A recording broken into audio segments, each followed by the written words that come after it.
Eram 11 horas da noite e apenas uma luz estava acesa no apartamento do Swamiji, na kitnet.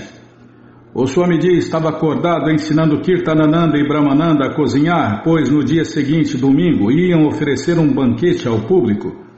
Kirtanananda sugerira que fosse anunciado como o banquete do amor. E o Swamiji adotara o nome, embora alguns achassem que soava estranho, a princípio, ouvi-lo dizer banquete do amor. Os devotos haviam fixado pôsteres pelas vizinhanças e haviam feito um cartaz para a vitrina da lojinha, e o Swamiji dissera que cozinharia o suficiente para, no mínimo, 50 pessoas. Ele disse que os banquetes do amor deveriam se tornar uma parte importante da ISKCON Hare Krishna. Como explicara muitas vezes, o alimento oferecido a Deus, Krishna, torna-se transcendental. E todos que comem o alimento oferecido a Deus, Krishna Prasadam, recebem grande benefício transcendental. Krishna Prasadam significa misericórdia de Deus. Os seus dois ajudantes mantinham-se respeitosamente de pé a seu lado, às vezes afastando-se de seu caminho enquanto ele se movimentava e às vezes observando por cima de seus ombros enquanto ele misturava os condimentos ou colocava uma panela no fogo ou pedia outro ingrediente.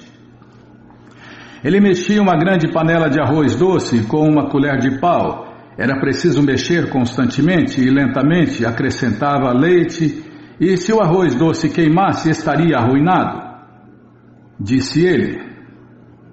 Não, estou prestando atenção, Bimala. Aula de culinária. Se o arroz doce queimasse, estaria arruinado, disse ele, e passou a colher para Kirtanananda. A seguir mostrou-lhes como fazer manteiga clarificada, esquentando a manteiga num caldeirão e separando os sólidos do leite, da gordura e da manteiga. E ao mesmo tempo ensinava-lhes a fazer molho picante de maçã. A única fritura que não faz mal é a fritura feita na manteiga clarificada. Prabhupada era silencioso ao cozinhar, porém quando Brahmananda perguntou-lhe como aprendera tanto sobre culinária, ele respondeu que aprendera observando a sua mãe. Deu uma gargalhada e disse que não era como no Oriente. Que não era como no Ocidente. Tá, vou prestar atenção. Minha mente parou lá na Krishna Prasada, Bimala. Deu uma gargalhada e disse que não era como no Ocidente, onde você pega um pedaço de carne da geladeira, atira-o na frigideira, cozinha-o e põe-lhe sal, e então come como um animal. E na Coreia, disse ele, eles comem cães. Seres humanos, porém, devem comer cereais, frutas, legumes e leite. E especialmente não se deve matar a vaca. Enquanto Brahmananda cortava as maçãs para o molho picante e as punha a ferver numa panela, e Kirtanananda mexia o arroz doce, e o Swamiji preparou a masala, uma mistura básica de condimentos que logo acrescentaria as maçãs ferventes. O aroma familiar da pimenta malagueta e dos grãos de cominho entrou em suas narinas agudamente enquanto a masala estalava e fumegava na manteiga clarificada quente da pequena frigideira. Com 3 operações distintas acontecendo de uma só vez, arroz doce, maçãs fervendo e masala, Prabhupada acautelou Kirtanananda para mexer o arroz doce sem parar e raspar o fundo da panela, e por um momento pegou a colher da mão de Kirtanananda para demonstrar como mexer adequadamente. Poder-se-ia preparar com antecedência o arroz doce, o molho picante e algumas outras preparações, explicou ele, mas muitas coisas teriam que ser feitas na manhã seguinte. Prabhupada se levantou cedo a despeito de ter ficado acordado até altas horas da noite anterior, e após a aula matinal voltou para a cozinha. Agora, meia dúzia de discípulos estavam sentados em seu quarto de frente fazendo massa para puris e samosas. Não estou desejando essas aqui. Estou desejando as que já foram oferecidas, Bimala. As que eu já experimentei. Ele mostrara-lhes como fazer a massa e uma parte a amassara por algum tempo, socando a suave massa com os punhos. Brahmananda, contudo, tinha mais jeito para isso, socando com o peso de seu corpo de lutador a grande quantidade de massa.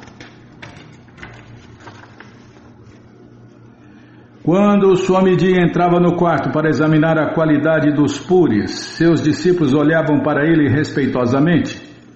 Sempre ficavam sérios quando ele estava presente. Ele pegou um puri e o examinou. Não é bem assim, disse ele. Mas deixe-me ver. Então, entre os refugos e pedaços disformes de massa, agachou-se entre os seus auxiliares que tentavam o melhor que podiam, embora atrapalhassem todos. Pegou uma bolinha de massa, a achatou com os dedos e então amassou-a habilmente com um rolo até ela enroscar-se no rolo e então desgrudar-se um puro perfeitamente redondo. Ele o ergueu, exibindo uma translúcida e fina massa, mas não fina demais, massa tipo pastel. Faça-os assim, disse ele, mais rápido. Ao verificar que a massa estava pegajosa e rija demais, o Swamiji acrescentou-lhe um pouco de manteiga clarificada e depois um pouco de leite e amassou-a para suavizar a consistência. Tudo deve ser bem feito, disse ele, e seus discípulos retomaram suas tarefas subalternas com seriedade concentrada. Quem, entre eles, jamais ouvira falar dessas coisas antes, puris e samosas? Tudo aquilo era novo e o desafio algo muito importante e fazia parte do serviço prático e amoroso a Deus, Krishna. O Swamiji cozinhava muita coisa enquanto simultaneamente supervisionava os seus ajudantes. Estava sempre perto, caminhando de pés descalços em volta da cozinha, ou então no quarto de frente e depois no seu próprio quarto nos fundos. E mesmo quando ia a seu quarto nos fundos, seus discípulos podiam vê-lo através da janela na parede. O Swamiji cuidou da última etapa de cada uma das preparações, aproximadamente uma dúzia, e seus discípulos levaram-nas para o quarto de frente em panelas, uma por uma, e colocaram-nas perante a imagem do Senhor Krishna Chaitanya. É difícil falar essas coisas, Bima. Havia halava, vou tentar concentrar.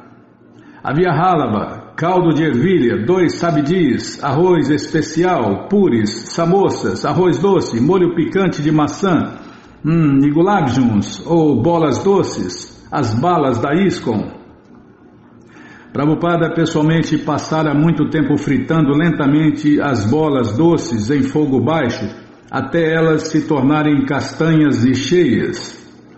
Então, uma por uma, tirou-as da manteiga clarificada com uma escumadeira e colocou-as de molho em calda de açúcar.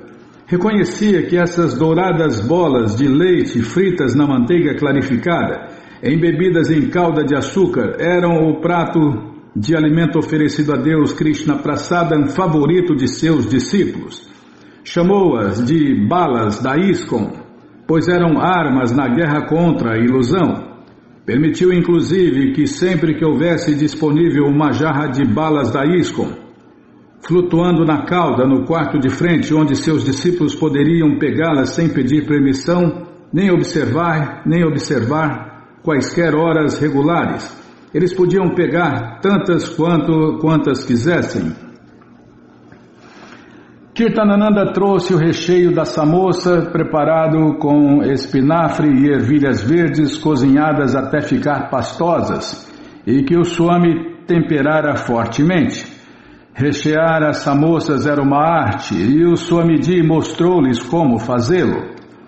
Pegava um semicírculo de massa, amoldava-o em forma de cone e acrescentava uma colherada de recheio e então dobrava a parte de cima e fechava-o, uma samosa pronta para a manteiga clarificada quente. Achyutananda levava os puris de forma imperfeita para a cozinha, onde ele e Kirtanananda fritavam-nos 2 de cada vez. Se a temperatura da manteiga clarificada, a consistência da massa e o tamanho, forma e espessura dos puris estivessem todos exatamente corretos, os puris cozinhar-se-iam em questão de poucos segundos, elevando-se até a superfície da manteiga clarificada, onde inflariam como pequenos balões. Os cozinheiros então enfileiravam-nos numa caixa de papelão para que escorresse o excesso de manteiga clarificada. Enquanto completavam as últimas preparações para o banquete, os discípulos do Swamiji lavaram a massa pegajosa de suas mãos e desceram para a lojinha, onde estenderam as esteiras de palha e aguardaram os visitantes e o banquete. É demais, nossa, bicho. É só quem já experimentou para saber. No andar de cima, o Swamiji e 2 de seus cozinheiros ofereceram todas as preparações ao Senhor Krishna Chaitanya, recitando a oração da sucessão discipular. Os primeiros banquetes do amor não tiveram boa frequência, mas os devotos estavam tão entusiásticos com o banquete de Krishna Prasadam que não se mostraram desapontados com a escassez de visitantes. Estavam dispostos a comer tudo.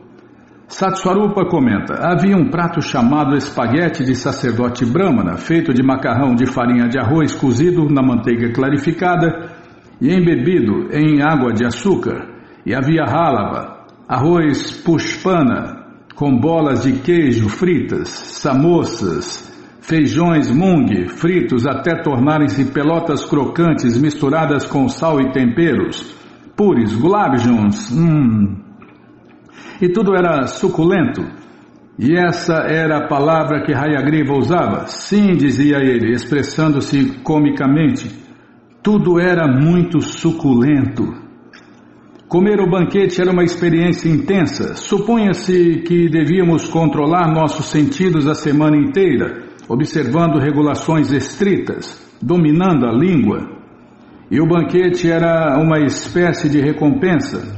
O Swamiji e Krishna davam-nos uma prova de pleno êxtase transcendental, muito embora fôssemos ainda iniciantes e ainda estivéssemos no mundo material. Mas antes de aceitar um prato cheio, eu orava: por favor, me deixe permanecer em consciência de Deus, Krishna, pois aqui é tão bom e eu sou tão caído. Deixe-me servir ao Swamiji e deixe-me agora desfrutar deste banquete em bem-aventurança transcendental. Assim eu começava a comer, passando de uma sensação de paladar para outra, o arroz especial, o legume favorito, o pão, deixando o glabjum para o fim, pensando, posso repetir e se quiser repetir de novo. Mantínhamos nossos olhos nas grandes panelas, confiantes de que havia tanto quanto queríamos. Era um momento de rededicação. Todos desfrutávamos com deleite inteiramente aberto e gozo dos sentidos. Comer era muito importante. Gradualmente a frequência aumentou, os banquetes eram grátis e tinham a reputação de serem deliciosos. Na sua maioria eram hippies locais que vinham, mas ocasionalmente uma classe superior de nova-iorquinos experimentadores, ou mesmo os pais de algum dos devotos vinham. Quando o pequeno templo ficava lotado, os visitantes sentavam-se no quintal, levavam seus pratos de papel carregados de Krishna Prasadam e suas colheres de madeira para o jardim do quintal dos fundos e sentavam-se debaixo da escada de incêndio ou na mesa de piquenique ou em qualquer lugar e após comerem voltavam para a lojinha pedindo mais. Os devotos plantavam-se atrás das panelas de Krishna Prasadam e os visitantes vinham para repetições. Os outros vizinhos não ficavam muito felizes ao verem o quintal cheio de visitantes festivos e os devotos tentavam apaziguá-los, levando-lhes pratos de Krishna Prasadam. Embora o Swamiji não descesse ao templo, tomava um prato em seu quarto e ouvia com prazer sobre o sucesso de seu novo programa. Uma vez, os devotos estavam comendo tão vorazmente que ameaçaram comer tudo o que havia antes de todos os visitantes serem servidos. E Kirtanananda teve que admoestá-los por sua atitude egoísta. Aos poucos foram entendendo que o banquete de domingo não era só para o divertimento e prazer deles, mas também para atrair as pessoas à consciência de Deus, Krishna. Prabhupada havia começado a revista De Volta ao Supremo na Índia, embora viesse escrevendo artigos desde os anos 30. Foi em 1944 em Calcutá que sozinho começara a revista em resposta ao pedido de seu mestre espiritual, de que pregasse a consciência de Deus, Krishna, em inglês. Foi com grande dificuldade que, através de seus negócios farmacêuticos, conseguira juntar as 400 rúpias mensais necessárias para custear a impressão. E sozinho escrevera, editara, publicara, financiara e distribuía cada número. Naqueles anos remotos, De Volta ao Supremo fora o principal trabalho literário e missão de pregação de Prabhupada. Prevera uma ampla distribuição da revista e fizera planos para difundir a mensagem do Senhor Krishna Chaitanya em todo o mundo. Fizeram uma lista de países importantes e o número de cópias de Volta ao Supremo que queria enviar para cada um deles. Solicitara doações para financiar este projeto, mas a ajuda fora escassa. Então, em 1959, voltara suas energias para escrever e publicar a coleção Śrīmad Bhagavatam. Porém, agora queria reviver De Volta ao Supremo e dessa vez não faria isso sozinho. Dessa vez daria a responsabilidade a seus discípulos. Greg Scarfe, agora Gargamuni, desde a sua recente iniciação, descobriram uma impressora, desculpem, tá, Bimala, vou prestar atenção, não é que eu estava pensando aqui, né? Prabhupada queria fazer essa revista De Volta ao Supremo mais importante que a revista Time. Greg Scarfe, agora Gargamuni, desde sua recente iniciação, descobriram uma impressora. Um clube campestre em Queens tentava vender a sua pequena máquina impressora A.B. Dick. Prabhupada ficou interessado e foi até o Queens, numa caminhonete emprestada com Gargamuni e Kirtanananda para ver a máquina. Era velha, mas em boas condições. O gerente do clube campestre queria $250 por ela. Prabhupada examinou a máquina cuidadosamente e conversou com o gerente falando-lhe sua missão espiritual, e o gerente mencionou uma segunda máquina impressora que tinha à mão e explicou que na realidade nem uma máquina nem outra tinha utilidade para ele. Então Prabhupada disse que pagaria $250 pelas duas máquinas. O clube campestre não precisava delas realmente e, além disso, o gerente devia ajudar, já que Prabhupada tinha uma importante mensagem transcendental a imprimir para o benefício de toda a humanidade. O homem concordou. Prabhupada fez Gargamuni e Kirtanananda carregar a caminhonete com ambas as máquinas e assim a ISKCON adquiriu as suas máquinas impressoras. Srila Prabhupada entregou a publicação da revista De Volta ao Supremo a Hayagriva Irairama.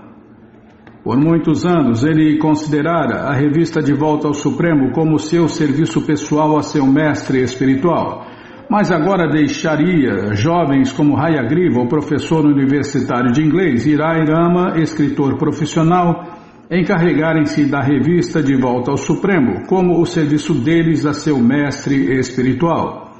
Em pouco tempo, Hayagriva e Rai Rama montaram o primeiro número e estavam prontos para imprimir. Era uma noite de folga, nem canto e dança público de Hare Krishna, nem palestra, e o Swamiji estava em cima, em seu quarto, trabalhando em sua tradução do Śrīmad Bhagavatam. Embaixo, a impressão do primeiro número prosseguia por horas.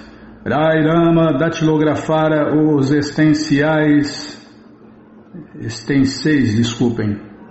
Rai Rama datilografara os extenseis, Bimala, e durante a impressão debruçava-se nervosamente sobre a máquina, examinando a qualidade da impressão de cada página, cofiando a sua barba e murmurando: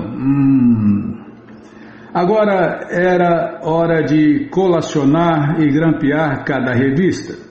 Os estenseis deram para 100 cópias e 100 cópias de cada uma das 28 páginas, e da capa e contracapa estavam agora alinhadas ao longo de 2 bancos não envernizados que Rafael fizera naquele verão.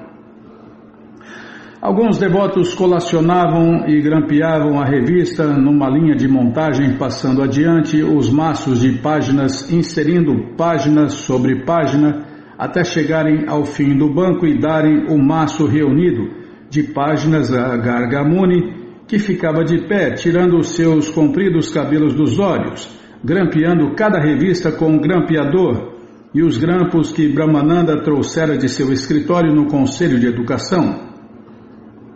Até Hayagriva, que normalmente não se oferecia para deveres subalternos, estava ali na linha de montagem, colacionando. De repente, a porta lateral se abriu e, para surpresa deles, viram o Swamiji observando-os. Então ele escancarou a porta e entrou no quarto. Nunca antes descera desta maneira em noite de folga. Eles sentiram um fluxo inesperado de emoção e amor por ele e ajoelharam-se prostrando suas cabeças no chão. Não, não, disse ele, erguendo a mão para contê-los enquanto alguns ainda prostravam-se e outros já se levantavam. Continuem o que estão fazendo. Ao levantarem-se e verem parado ao lado deles, ficaram sem saber o que fazer. Porém, obviamente, ele descera para vê-los produzirem a sua revista de volta ao Supremo, de modo que continuaram trabalhando silenciosa e eficientemente. Prabhupada passou pela fila de páginas com a mão e os punhos estendendo-se graciosamente das dobras de seu manto, enquanto tocava um maço de páginas, e então uma revista terminada. Imprensa da ISKCON, disse ele.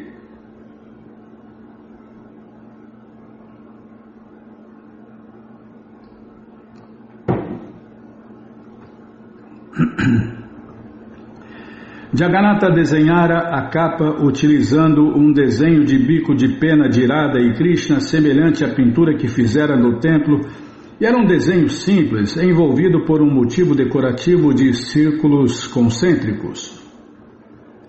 A primeira página abria com o mesmo mote que Prabhupada usara por anos em sua revista de volta ao Supremo: Deus é luz, ignorância é escuridão.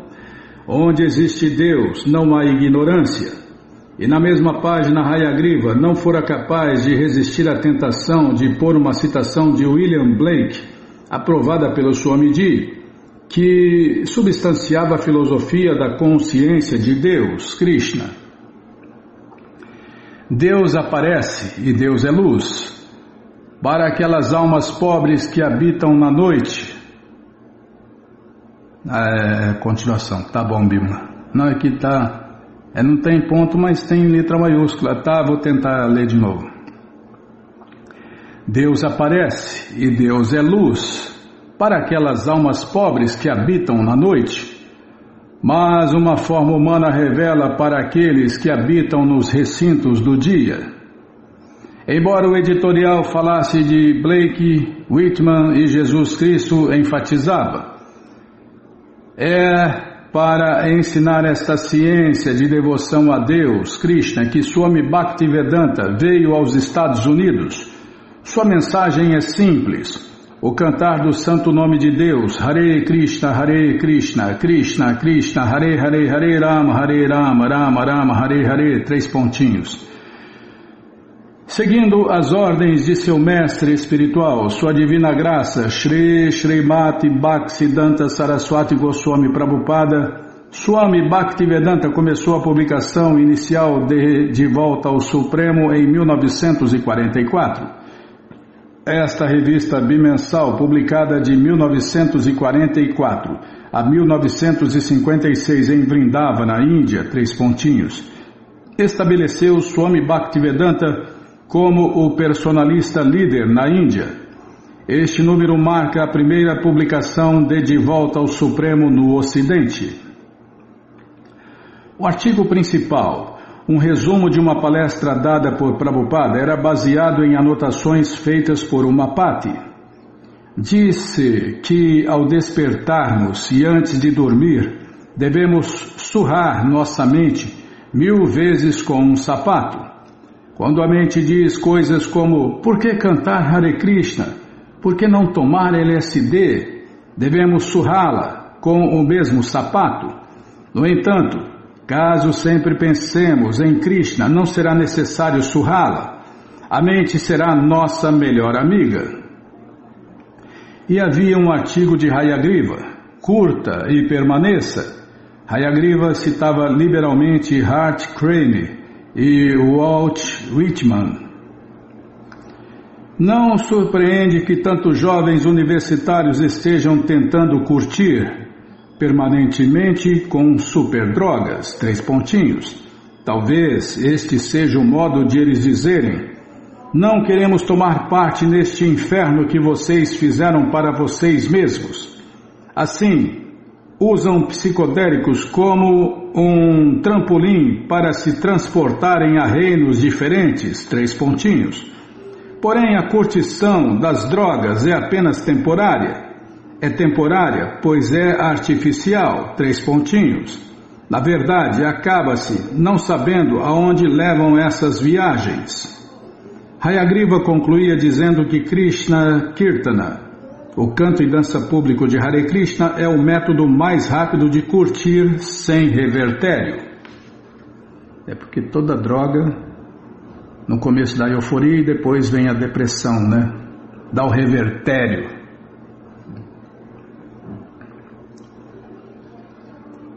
Seus amigos pensarão que você enlouqueceu. Este é o primeiro sinal de progresso. Mas deixe que os outros enlouqueçam pela ilusão. Os velhos encantos efêmeros de mulheres e ouro, ao invés disso, enlouqueça pela realidade. Na contracapa da revista havia uma propaganda de 2 ensaios do Swamiji, Krishna, Reservatório de Prazer, e Quem é Louco? E um aviso. No prelo, Gita Upanishad ou Bhagavad Gita como ele é, tradução e comentários de Swami Bhaktivedanta. A primeira e principal instrução de Prabhupada a seus editores fora que deveriam produzir a revista regularmente, todo mês. Mesmo que não soubessem como vender as cópias, ou mesmo que apenas publicassem 2 páginas, tinha que continuar mantendo o padrão. Ele chamou Hayagriva a seu quarto e o presenteou com uma coleção completa dos 3 volumes de seu Śrīmad Bhagavatam. A primeira página de cada volume escrevera: para Shriman Hayagriva das Brahmachari com minhas bênçãos, a C. Bhaktivedanta Swami. Hayagriva ficou agradecido e mencionou que não tinha como pagá-lo. Tudo bem, disse Prabhupada. Agora monte esta de volta ao Supremo, trabalhe sinceramente e faça tão grande quanto a revista Time. Prabhupada queria que todos os seus discípulos participassem dela. Não sejam obtusos, disse ele, escrevam algo. Queria dar de volta ao Supremo a seus discípulos para a própria pregação deles.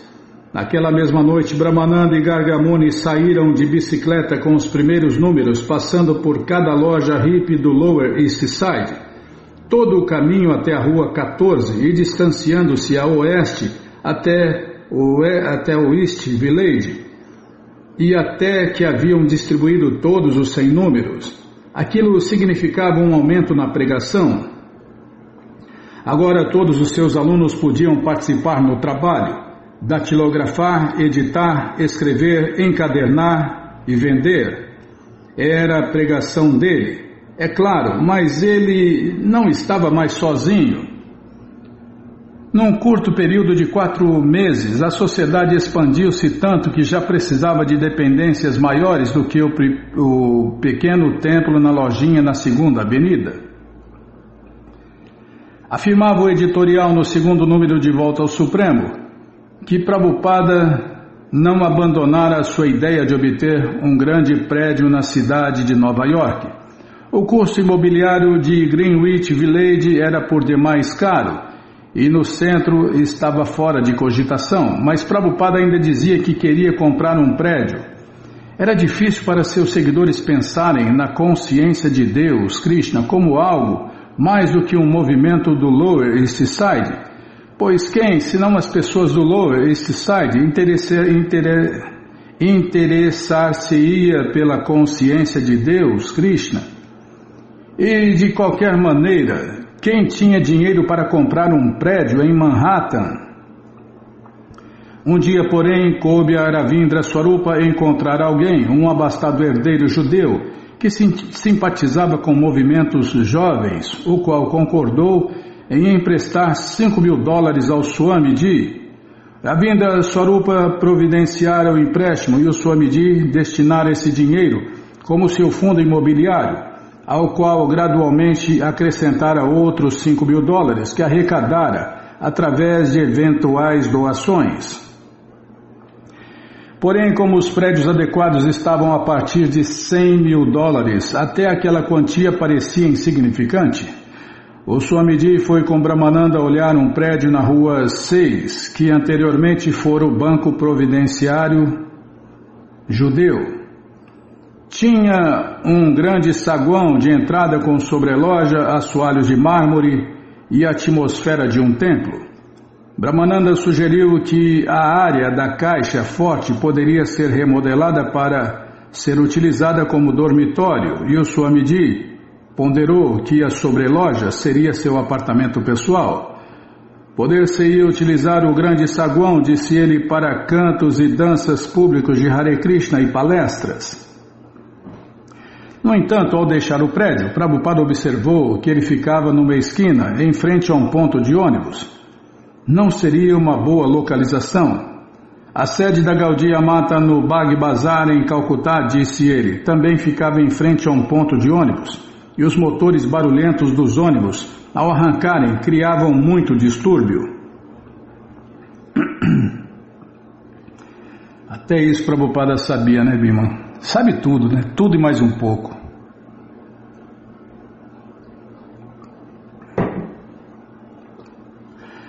Prabhupada a seguir deu uma olhada no templo Emmanuel. Está escrito diferente, Bima. Prabhupada a seguir deu uma olhada no templo Emmanuel, também na rua 6, no Lower East Side. Era ainda maior do que o prédio do banco, e quando alguns dos discípulos do Swamiji caminharam através de seus aposentos vazios e cavernosos, ficaram confusos em pensar como seriam capazes de administrá-lo ou utilizá-lo, mesmo que conseguissem adquirir semelhante propriedade. Ele visitou outros locais, um tão abandonado e em tão pobre estado de conservação que parecia ter sido depredado, e outro em condições semelhantes, cheio de cacarecos amontoados quase até o teto. Ele perguntou a Rupanuga, o qual o acompanhara, o que achava, e Rupanuga disse: há muito tempo e dinheiro para repará-lo. Dali voltaram ao templo. Ao regressar a seu quarto, Swamiji entrou no banheiro e lavou seus pés na banheira. Disse que era costume indiano lavar os pés após andar na rua. Aí os devotos encontraram o Sr. Price, um corretor de imóveis elegantemente trajado. Vocês têm um punhado de estrelas, disse o Sr. Price a Brahmananda. Vocês constituem uma organização religiosa isenta de impostos. Vocês não fazem ideia de quanto dinheiro isso poupará. Muitas pessoas são forçadas a desalojar-se. Tá, Bimala? Aí eu já estou lembrando do Sr. Price. Tá, é só para ler, não é para lembrar. Tá bom, não, sim, senhora, a senhora tem razão. Muitas pessoas são forçadas a desalojar-se só porque não podem pagar os seus impostos. Porém, alguém lá em cima está tomando conta de vocês. Gente, eu tenho local adequado para vocês e o seu Swami. O Sr. Price mostrou a Brahmananda um elegante prédio de 3 andares próximo ao St. Mark Place. Era uma boa localização no centro, próxima aos jovens e ainda assim numa área onde as pessoas do subúrbio sentir-se-iam seguras. Os assoalhos eram de madeira de lei polida. Todas as portas ornamentadas com entalhes feitos à mão e tinha um grande salão adequado para um templo. O Marquês de Lafayette se hospedara ali durante a sua visita em 1824, fato que acrescentava um charme e prestígio ao prédio. Uma noite o Sr. Price visitou Prabhupada em seu quarto. Prabhupada sentado no chão atrás de sua escrivaninha e o Sr. Price sentado numa cadeira portátil de metal. O Sr. Price usava um terno elegante e uma camisa social branca com abotoaduras e punhos engomados. Sua roupa cara, seu rosto meticulosamente bronzeado e seu cabelo louro, que alguns devotos achavam que era uma peruca, contrastavam estranhamente com a simplicidade do Swami. O Sr. Price volta e meia referia-se ao Swamiji como Vossa Excelência e expressava muita apreciação pelo trabalho do Swamiji. Falava com otimismo sobre como, por meio de seus contatos, esperava poupar a Prabhupada muitas despesas e incômodos e conseguir-lhe exatamente o lugar que queria. Acompanhado por alguns discípulos, Prabhupada foi ver o prédio com o Sr. Price. Enquanto o Sr. Price, os devotos e o zelador da casa estavam todos reunidos conversando num grupo, Prabhupada vagava despercebido por um canto do aposento, onde havia uma antiquada máquina de costura. Começou a pressionar o pedal e examinar o funcionamento da máquina. Quando Prabhupada se reuniu ao grupo do Sr. Price, o Sr. Price disse: se o senhor puder dar $5.000 de entrada, posso fazer os proprietários assinarem o contrato. $5.000 de entrada e outros 5.000 dentro de 2 meses, que não deve ser tão difícil. Prabhupada gostou do prédio e disse a Brahmananda que eles deveriam adquiri-lo. Brahmananda sentia-se inclinado a pagar o dinheiro imediatamente, mas Prabhupada disse que primeiro teriam que assinar um contrato adequado. O Sr. Price conversou com os devotos em particular, falando pelo bem do Swami e pelo bem do movimento espiritual, e parecia estar lhes prometendo algo ainda melhor do que um contrato. Talvez lhes desse o prédio.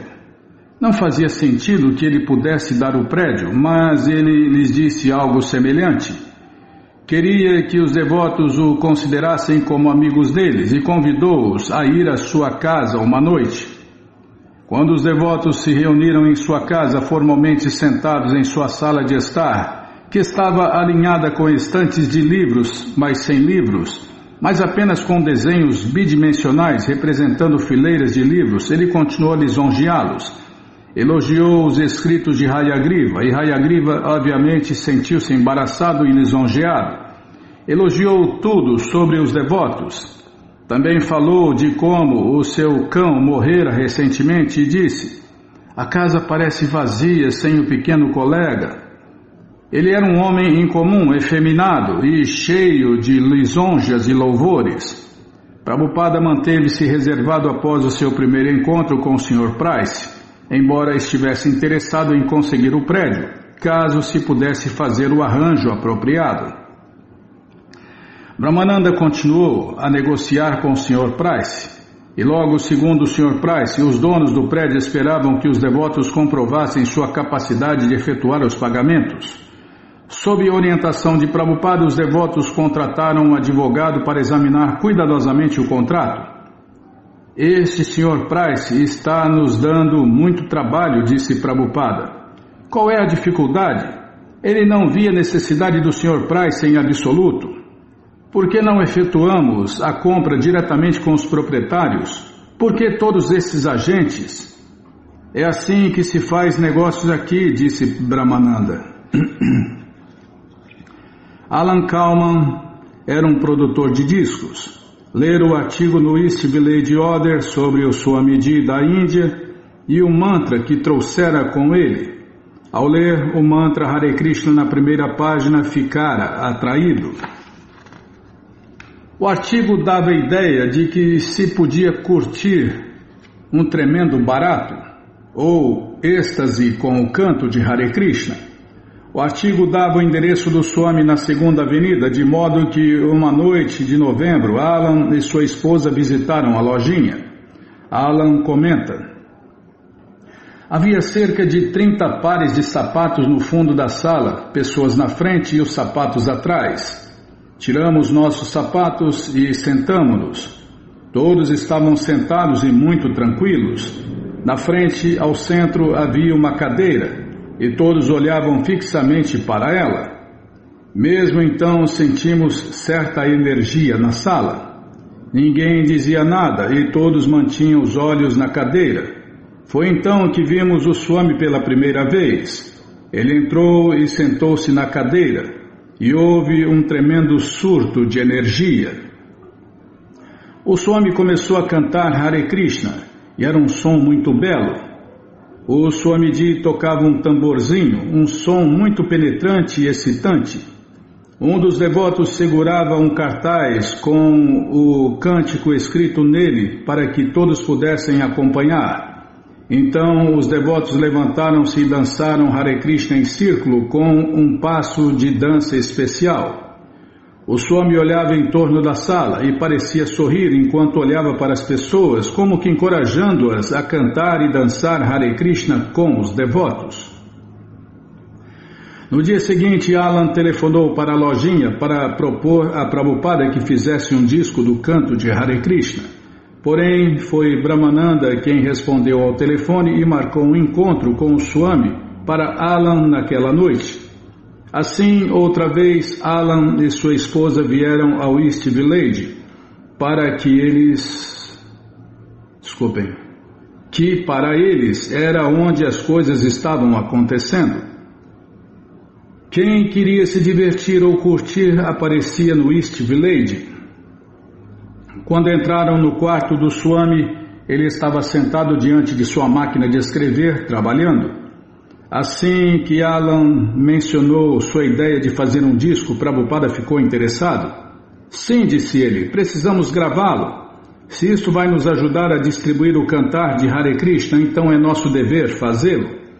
Eles marcaram a gravação para 2 semanas mais tarde, em dezembro, no estúdio de gravação Adelphi, próximo a Times Square.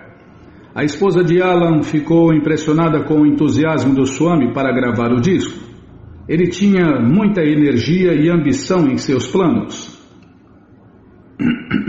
Peraí, deixa eu tomar água.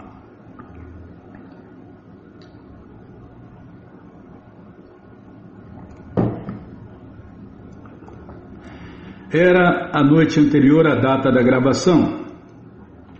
Certo rapaz entrou na lojinha para o canto e dança público de Hare Krishna noturno, trazendo um grande tambor indiano de 2 cabeças. Aos arranjos. Isso não era incomum, já que visitantes viviam trazendo tambores, flautas e outros instrumentos. Contudo, dessa vez o Swamiji parecia particularmente interessado. O rapaz sentou-se e estava preparando-se para tocar quando o Prabhupada acenou ao rapaz para que lhe trouxesse o tambor. O rapaz não se moveu, desejava tocá-lo ele mesmo, porém Brahmananda aproximou-se e disse: o Swamiji deseja tocar o tambor, ao que o rapaz cedeu. Brahmananda comenta: o Swamiji começou a tocar e suas mãos como que dançavam no tambor. Todos ficaram aturdidos ao verem o Swamiji fazendo aquilo.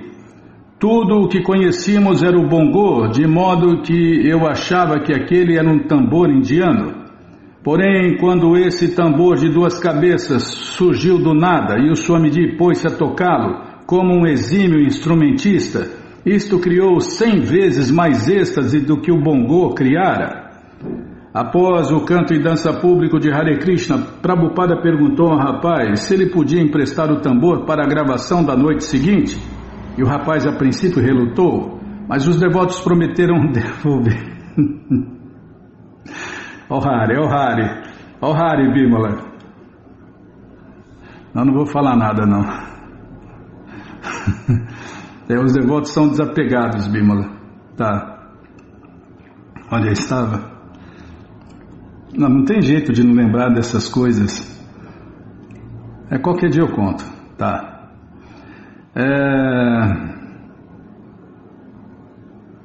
O rapaz, a princípio... Tá, vamos ler de novo. Após o canto e dança público de Hare Krishna, Prabhupada perguntou ao rapaz se ele podia emprestar o tambor para a gravação da noite seguinte.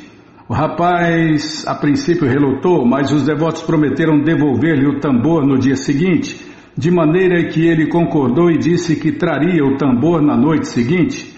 Ao sair da lojinha naquela noite com seu tambor debaixo do braço, os devotos acharam que nunca mais viriam o rapaz ou o seu tambor, mas no dia seguinte, poucas horas antes de o Swamiji sair para o estúdio, o rapaz regressou com seu tambor. Era uma noite fria de dezembro. O Swami, vestindo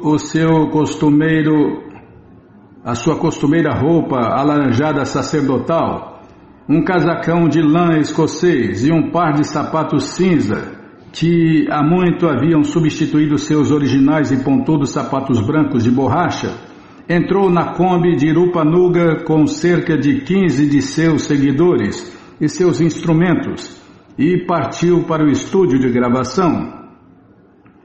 Brahmananda comenta: não começamos a gravar imediatamente, pois havia um grupo na nossa frente. Assim saímos para um passeio na Times Square e estávamos ali com o Swamiji vendo todas as luzes coloridas e todo o gozo dos sentidos, quando uma mulher aproximou-se do Swamiji e disse: olá! De onde vem o senhor? Com uma voz esganiçada e matronal, o Swamiji disse: sou um monge da Índia. Isso é maravilhoso, disse ela. Muito prazer em conhecê-lo. Então ela apertou a mão do Swamiji e partiu. No estúdio, todos encararam os devotos como um grupo musical regular. Um dos músicos de rock perguntou-lhe qual era o nome do grupo, ao que Hayagriva riu e replicou: os cantores Hare Krishna. Naturalmente, a maioria dos devotos não eram realmente músicos e, todavia, os instrumentos que trouxeram com eles, uma tambura, um grande harmônio, a sanfona deitada, emprestada por Allen Ginsberg, e instrumentos rítmicos, eram os que haviam tocado nos cantos e danças públicos de Hare Krishna durante meses. Logo, ao entrarem no estúdio, sentiram-se confiantes de que poderiam produzir o seu próprio som. Bastava acompanharem o seu Swami. Sabiam como tocar e sabiam como acompanhá-lo. Não formavam apenas outro grupo musical, isso era música, mas era também canto, meditação e adoração. Prabhupada sentou-se numa esteira no centro do estúdio, enquanto os engenheiros arrumavam os microfones e determinavam um lugar para cada devoto sentar-se segundo seu instrumento em particular. Exigiram apenas 2 pares de símbolos de mão e aprovaram os pares de vareta rítmica, mas queriam que vários devotos batessem palmas. O instrumento costumeiro de Irupanuga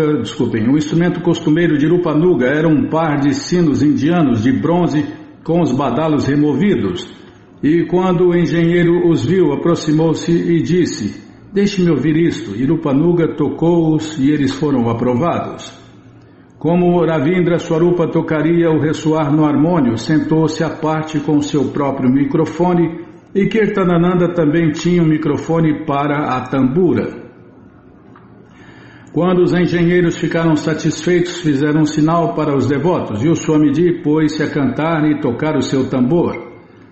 Os símbolos e varetas e o bater de palmas juntaram-se a ele, e o canto continuou firmemente por cerca de 10 minutos, tá? Vou prestar atenção, Bimala. Os símbolos e varetas e o bater de palmas juntaram-se a ele, e o canto continuou firmemente por cerca de 10 minutos, até que um engenheiro saiu do estúdio de vidro e mandou que parassem. Brahmananda estava batendo palmas alto demais, criando um desequilíbrio. O engenheiro voltou a seu estúdio, colocou seus fones de cabeça, equilibrou todos e deu uma deixa para a segunda tomada. Dessa vez foi melhor. O primeiro som foi a tambura, com seus dedilhados zunidos reverberantes. Um instante mais tarde, o Swamiji começou a bater o tambor e a cantar Vandeham Shri Guru, como só Prabhupada sabe fazer, né, Bimala? Então, todo o conjunto zarpou a tambura, o harmônio e os reco-recos, os símbolos, os sinos de Rupanuga, o solo do Swamiji cantando, soltando com as mãos suas amarras para a calmaria do alto mar do canto. Lalita Shri Vishakam Vitanscha. Nossa, só Prabhupada mesmo, Bimala. A voz do Swamiji no estúdio era muito doce. Seus rapazes sentiam amor. Para eles aquilo não era uma gravação qualquer. Havia uma sensação de sucesso e união. Uma noite só, coroando todos os seus meses juntos. Shri Krishna Chaitanya Prabhu Nityananda. Após alguns minutos cantando orações sozinho, o Swamiji fez uma breve pausa enquanto os instrumentos continuavam pulsando. E então começou o mantra. Hare Krishna, Krishna Krishna, Hare Hare, Hare Rama, Rama Rama, Hare Hare. Era Bhaktivedanta Swami puro, perito, tal qual em sua culinária ou em suas palestras. Os engenheiros gostaram do que ouviam. Seria uma boa onda. Seria uma boa tomada caso nada ocorresse de errado. Os instrumentos estavam todos certos, o tambor, o canto, a harmonia era rude, porém este era um disco especial, um happening. Os cantores Hare Krishna iam de vento em popa e a gravação estava saindo bem. Alan Kalma estava excitado. Ali estava um som autêntico, talvez vendesse bem. Após cantarem o mantra algumas vezes, os devotos começaram a sentir-se relaxados, como se estivessem no templo, e conseguiram esquecer-se do medo de errar na gravação. Cantavam apenas, e a batida firmou-se num ritmo levemente mais rápido. A palavra Hari saía às vezes como um pequeno grito, mas não havia encenações emocionais no coro, só a resposta direta à melodia do Swami. 10 minutos se passaram. O canto ficou mais rápido, mais alto e mais rápido. O Swamiji criara batidas cada vez mais fantásticas no tambor, até que de repente tudo parou com a nota arrastada do harmônio estendendo-se. Alan saiu do estúdio. Foi incrível, Swami, incrível! O senhor gostaria de prosseguir e ler a mensagem agora? Ou está cansado demais? Com educada preocupação, o pálido e sardento Alan Kalman examinava o Swami através de suas espessas lentes. Embora parecesse cansado, o Swamiji replicou: Não estou cansado. Então os devotos recostaram-se no estúdio para assistir e ouvir enquanto Prabhupada lia o discurso que preparara.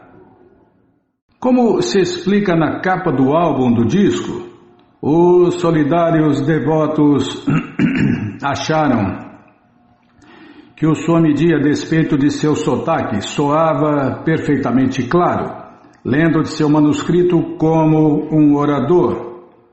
Esta vibração transcendental ao se cantar Hare Krishna, Krishna Krishna, Hare Hare, Hare Rama, Rama Rama, Hare Hare, é o método mais sublime para reviver nossa consciência de Deus, Krishna. A linguagem era filosófica e o tipo de pessoas que normalmente saíam do templo assim que o canto e dança público de Hare Krishna terminava, antes mesmo que o Swami pudesse falar uma palavra, também não apreciariam este discurso no álbum deles. Como almas transcendentais vivas, pregava o Swamiji. Somos todos originalmente entidades conscientes de Deus, Krishna. Porém, por estarmos em contato com a matéria desde tempos imemoriais, nossa consciência agora está poluída pela atmosfera material. Os devotos ouviam submissamente as palavras de seu mestre espiritual. enquanto ao mesmo tempo tentavam compreender o efeito que isso teria sobre a audiência. Com certeza, algumas pessoas desligariam na primeira menção de uma natureza transcendental. O Swamiji continuava lendo, explicando que o canto de Hare Krishna podia nos libertar dos planos sensorial, mental e intelectual e nos levar ao reino transcendental. Temos visto isso na prática, prosseguia ele. Até uma criança pode participar do canto de Hare Krishna, ou mesmo um cão. No entanto, deve-se ouvir o canto de Hare Krishna dos lábios de um devoto puro do Senhor Krishna. E ele continuou a ler até o final. Portanto, nenhum outro meio de compreensão transcendental é tão eficaz nesta era quanto o cantar do Mahamantra Hare Krishna, Krishna Krishna, Hare Hare, Hare Rama, Rama Rama, Hare Hare. Novamente, Alan saiu correndo do estúdio. Foi ótimo, disse ele. Explicou que haviam gravado um pouco de eco no discurso para fazê-lo especial para o ouvinte. Bem, disse ele, empurrando os seus óculos para trás com os dedos. Temos cerca de 10 minutos não gravados no lado onde está o discurso. O senhor gostaria de tocar novamente? Ou é tarde demais, Swamiji? Não era tarde demais. Ele cantaria as orações para o seu mestre espiritual. Enquanto seus discípulos vadiavam pelo estúdio apreciando seu mestre espiritual e a habilidade técnica dos engenheiros atrás do vidro, Prabhupada começou a cantar novamente. Começou o ranger do harmônio e logo a tambura e o tambor, porém com um grupo rítmico muito menor do que antes. Ele cantou direto sem nenhuma retomada e assim terminou a canção e a noite com batidas fortíssimas no tambor, enquanto as notas do órgão de fole desapareciam gradualmente. Desculpem. Mais uma vez, Alan saiu e agradeceu ao Swami por ser tão paciente e um músico de estúdio tão bom. Prabhupada ainda estava sentado. Agora estamos cansados, admitiu ele. De repente, do sistema de som do estúdio reproduziram o canto de Hare Krishna com eco e tudo. Ao ouvir a gravação exitosa de seu canto, Prabhupada ficou feliz e pôs-se de pé e começou a dançar, gingando para trás e para frente, dobrando-se levemente na cintura, os seus braços erguidos no estilo do Senhor Krishna Chaitanya, dançando em êxtase. Terminara o desempenho programado, mas agora o Swamiji estava dando o melhor espetáculo da noite com seus sentimentos espontâneos. Enquanto dançava Hare Krishna, seus discípulos meio sonolentos sobressaltaram-se e também ficaram de pé para se juntarem a ele e a dançarem no mesmo estilo. E na cabine de gravação atrás do vidro, os engenheiros também levantaram seus braços e começaram a cantar e dançar Hare Krishna. Vocês acabam de produzir o seu melhor disco, disse o Swamiji ao Sr. Kalman, enquanto deixava o estúdio para a gelada noite de Manhattan. O Swamiji entrou no assento da frente da Kombi, enquanto os cantores Hare Krishna entraram na parte de trás com seus instrumentos. E Rupanuga levou-os de volta à casa, de volta ao Lower East Side. Na manhã seguinte, Prabhupada não se levantou, estava exausto. Kirtanananda, que pessoalmente o estava servindo, ficou alarmado quando o Swami disse algo sobre seu coração disparando e sobre ser incapaz de se mover. Pela primeira vez ficou evidente que ele estava se excedendo. Kirtanananda recapitulou o outono e o verão quando o Swamiji liderara-os. A todos por horas a fio em cantos e danças públicos de Hare Krishna no parque ou nas aventuras até tarde da noite. Eles nem haviam pensado sobre isso, porém agora Kirtanananda via que havia motivo para se preocupar com a saúde do Swamiji. O Swamiji não teve apetite para almoçar, embora à tarde recuperasse seu apetite e voltasse às suas atividades normais. Naquele mesmo dia chegou uma carta de Mukunda de São Francisco.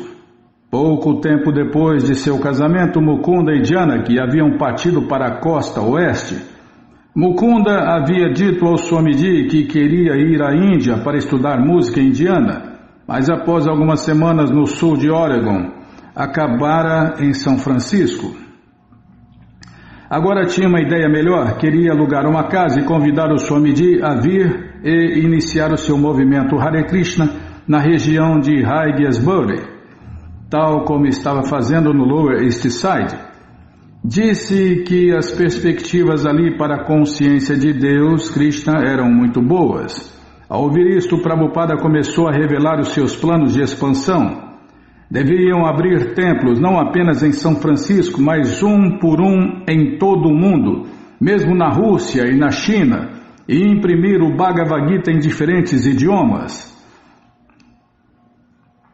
A ambição de Prabhupada é dar o mundo inteiro para Deus, né, Bimala? E ele traduziria todos os volumes do Śrīmad Bhagavatam para o inglês e levaria um grupo de devotos de volta à Índia. Os devotos que ouviram ficaram espantados. Kirtanananda, que vinha acompanhando os sintomas alarmantes da saúde de Prabhupada, começou a se esquecer do que pensara antes naquela manhã. Se Krishna desejasse, pensou Kirtanananda, o Swami poderia fazer qualquer coisa.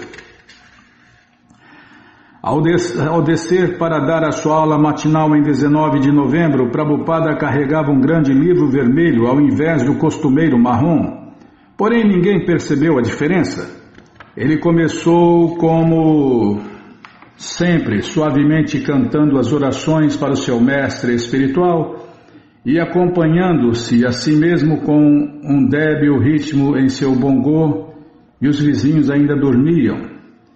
Fazia frio, mas os calefadores a vapor mantinham a lojinha aquecida. Agora não haveria mais canto de Hare Krishna na rua.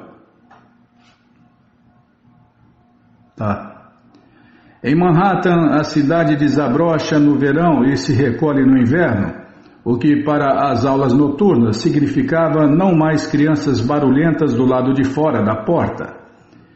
E embora as aulas matutinas sempre tivessem sido tranquilas, mesmo no verão, agora com o inverno se aproximando, o grupo tornava-se mais unido e mais dedicado, um grupo de alunos sinceros reunidos para ouvir o Swamiji falar. Este era o 4º mês desde que ele fundara a ISKCON na 2ª Avenida 26. Ele realizara 3 iniciações separadas e iniciara 19 devotos. A maioria deles haviam se tornado sérios, embora uns poucos continuassem sendo apenas visitantes casuais. Agora, nessas aulas matinais, o Swamiji queria dar-lhes mais instruções sobre como se tornarem devotos. Ele liderou o canto de Hare Krishna por 20 minutos, acautelando que respondessem suavemente, de modo que os vizinhos não derramassem água através do teto outra vez, embora não tivessem feito isso ultimamente. Prabhupada sempre tentava cooperar com os moradores, mas ocasionalmente alguém começava uma petição que nunca assumia grandes proporções contra os devotos. Às vezes, Prabhupada ajudava o senhorio, o senhor Chutei, tirando o lixo de outros moradores ou só dando-lhe uma mãozinha. O senhor Chutei era um refugiado polonês robusto e barrigudo que vivia sozinho num apartamento do 1º andar. O senhor Chutei respeitava o Swami por sua idade e erudição, e o Swamiji era sempre amável com ele. Sempre que o senhor Chutei vinha ao apartamento, nunca tirava os seus sapatos, e Prabhupada sempre dizia: tudo bem, tudo bem. E certa vez, quando faltou água no apartamento de Prabhupada, Prabhupada desceu para tomar banho no apartamento do senhor Chutei. Porém, o Swamiji considerava o senhor Chutei um exemplo clássico do materialista tolo, pois, embora houvesse gasto as economias de sua vida para comprar aquele prédio, ainda assim precisava trabalhar arduamente.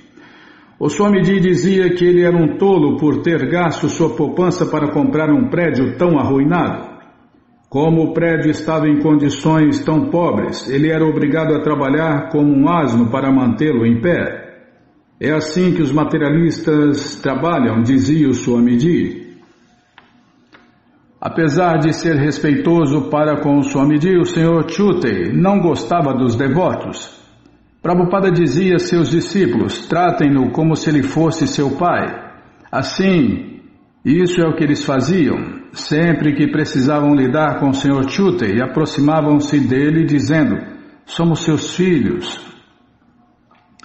Os discípulos que moravam na lojinha despertavam às 6:30, banhavam-se e reuniam-se no andar de baixo às 7 horas, enquanto os que viviam fora chegavam separadamente tirando seus casacos e empilhando-os na prateleira da vitrina. Embora as mulheres sempre frequentassem as reuniões noturnas, normalmente Jadurani era a única moça que vinha de manhã. Após o de jejum, ela começava a pintar em cima no quarto de frente do Swamiji. Usava uma técnica de principiante de dividir a tela em linhas verticais e orientais para transpor, ponto por ponto, as seções correspondentes de uma fotografia para a tela. O processo era trabalhoso e às vezes a pintura dela ficava desproporcional. Porém, Jadurani era sincera e isso satisfazia Prabhupada. Ela fizera diversas pinturas de Vishnu de 4 braços, uma nova pintura de Radha e Krishna e uma pintura do Senhor Krishna Chaitanya e seus associados. Quando a pintura do Senhor Krishna Chaitanya ficou pronta, o Swamiji fez com que fosse pendurada no templo. Agora, anunciou ele, chega de disparate aqui. O Senhor Krishna Chaitanya está presente. Após o canto e dança público de Hare Krishna matinal, como de costume, o Swamiji dizia: agora cantem Hare Krishna no rosário uma volta. Agora cantem uma volta no rosário Hare Krishna. Eles cantavam Hare Krishna no rosário juntos, seguindo.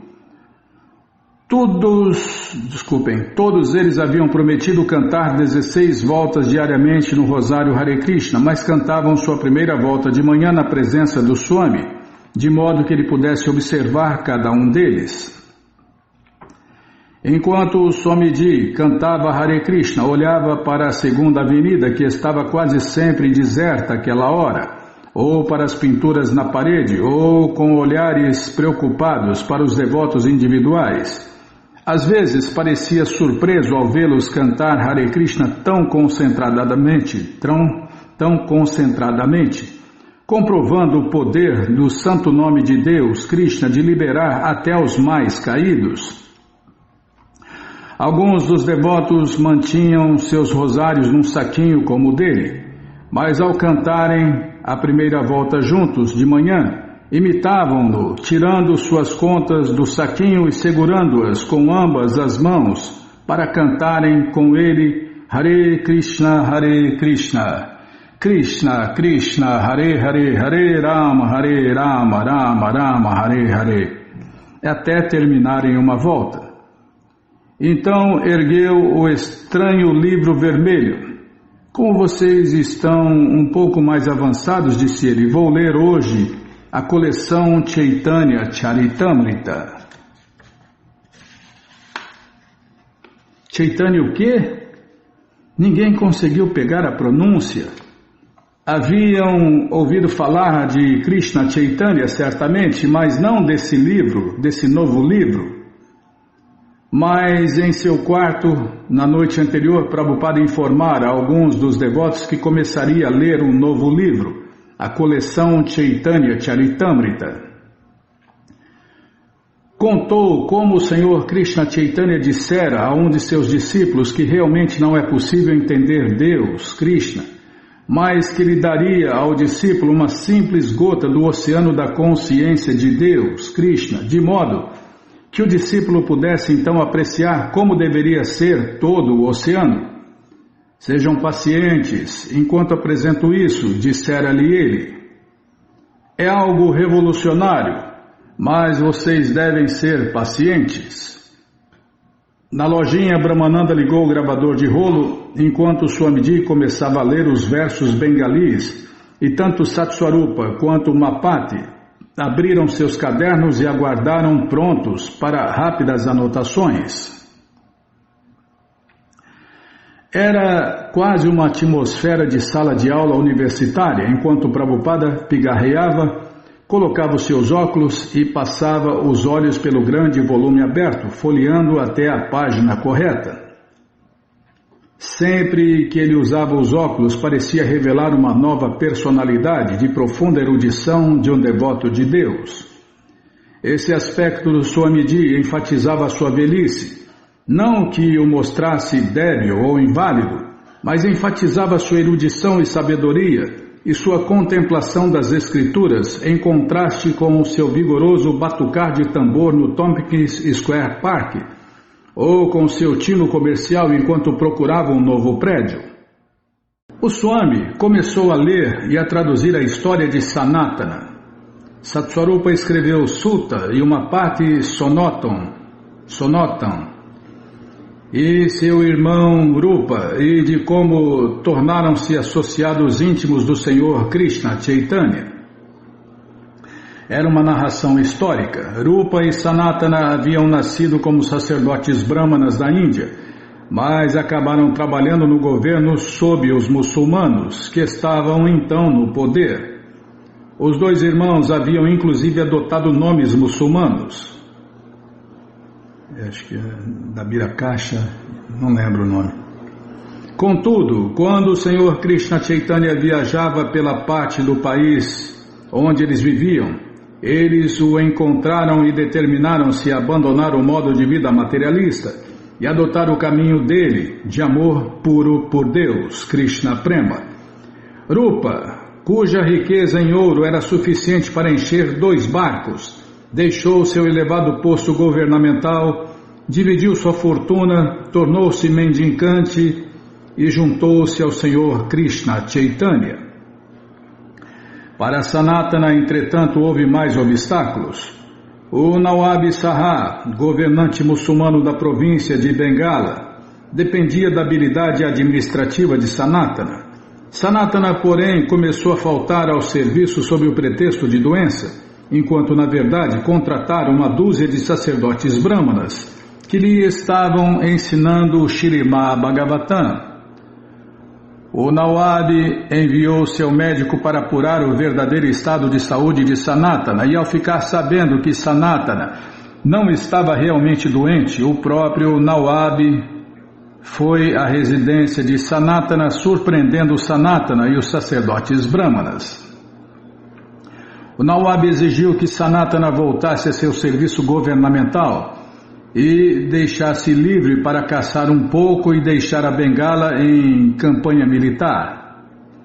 Mas Sanatana disse que não podia, que agora estava determinado a estudar as escrituras védicas e que o Nawab podia fazer com ele o que bem entendesse. Com este desafio, o Nawab aprisionou Sanatana. O Swamiji olhou para o seu relógio. As aulas matinais eram mais curtas do que as noturnas, apenas meia hora, e Rupanuga, Satswarupa e Brahmananda tinham que ir trabalhar.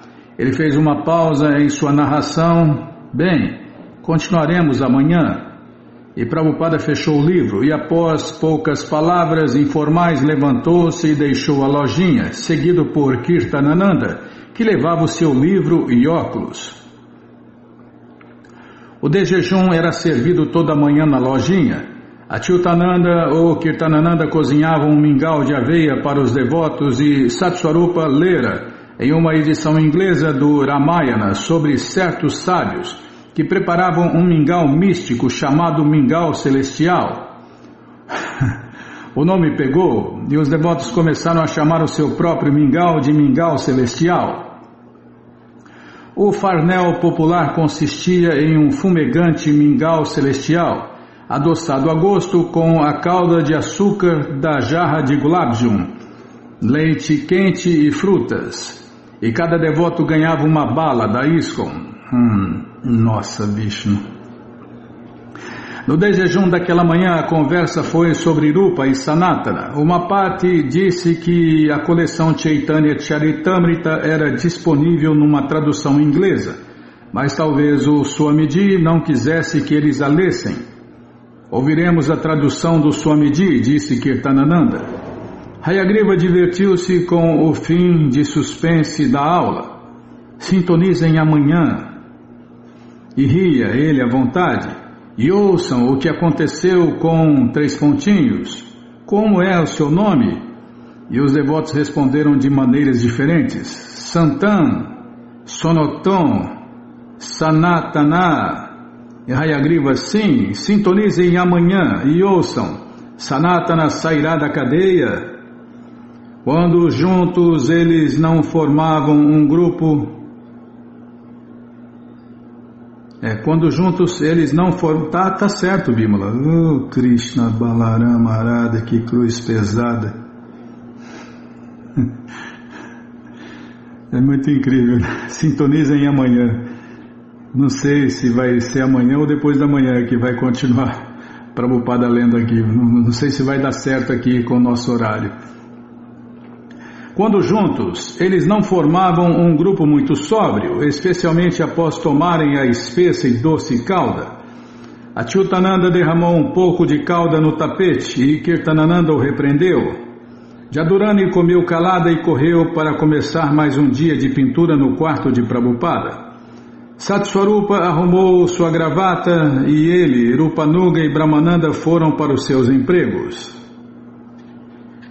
Amanhã seguinte, o seminário da coleção Chaitanya Charitamrita começou com Sanatana na cadeia, planejando como libertar-se para unir-se ao Senhor Krishna Chaitanya. Seu irmão Rupa enviou-lhe um recado dizendo que deixara uma grande soma de ouro para Sanatana aos cuidados de um quitandeiro, e Sanatana ofereceu o ouro ao carcereiro para suborná-lo. Ele disse: Senhor, sei que és um homem muito estudado e em seu Alcorão se diz que se ajudares alguém em sua vida espiritual, então elevar-te-ás à posição mais elevada. Quero juntar-me ao Senhor Krishna Chaitanya e se me ajudares a escapar, avançarás espiritualmente. Além disso, dar-lhe-ei 500 moedas de ouro, de modo que sairás ganhando materialmente também. O carcereiro disse: tudo bem, porém eu tenho medo do rei. Então Sanatana aconselhou-lhe: dize-lhe que quando eu defecava à beira do rio, caí com minhas correntes e fui levado embora. Por 700 moedas de ouro, o carcereiro concordou em ajudar Sanatana e cerrou as algemas. Sanatana, acompanhado por seu servo, fugiu então por estradas clandestinas, até que a noite chegou a um hotel. O hotel era mantido, para variar, né? O hotel era mantido por ladrões, e um astrólogo no hotel leu a mão de Sanatana, vendo pelas estrelas que ele trazia dinheiro consigo. Quando Sanatana pediu ajuda para atravessar as montanhas da floresta, o hoteleiro disse que ajudaria Sanatana na travessia, isso na calada da noite.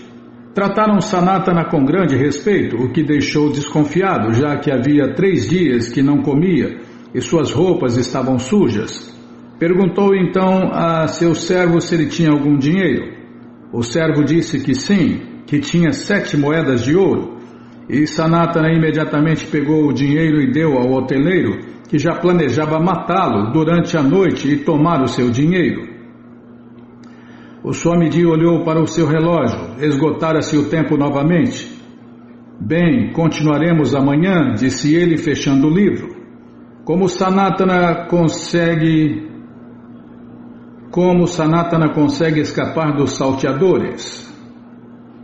Kirtanananda, Brahmananda, Achyutananda, Gargamuni, Satswarupa, Hayagriva, Umapati, Jadurani, Rupanuga, Damodara, todos eles viram a vida transformar-se-lhes.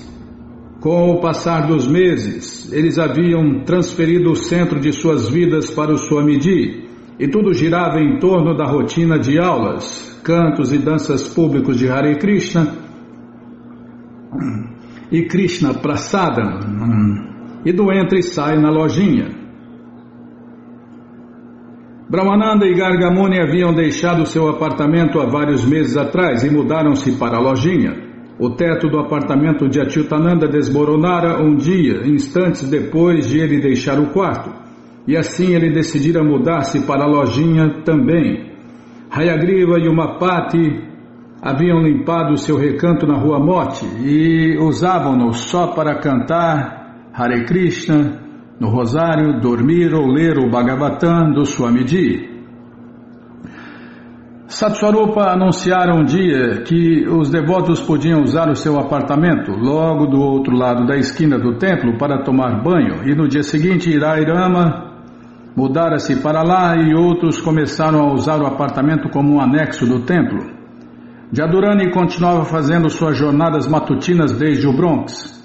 O Swamiji dissera que não tinha objeção de que ela vivesse no segundo quarto de seu apartamento, mas que as pessoas falariam. Mesmo Rupanuga e Damodara, cujos antecedentes e gostos eram diferentes, também dependiam, sem sombras de dúvida, da diária aula matinal e da aula noturna 3 vezes por semana, e de saber que o Swamiji estava lá em seu apartamento sempre que eles precisassem dele. No entanto, havia certas ameaças a essa segurança. Prabhupada às vezes dizia que, a não ser que obtivesse residência permanente do governo, teria de deixar o país. Porém, ele consultara um advogado e após o alarme inicial, parecia que o Swamiji ficaria indefinidamente. Havia também a ameaça de que ele poderia ir para São Francisco. Ele dizia que estava de partida, outras vezes dizia que não. Se as negociações através do Sr. Price para o prédio da Rua 10 se concretizassem, então, dizia o Swamiji, ele faria sua sede na cidade de Nova York e não iria para São Francisco. Peraí.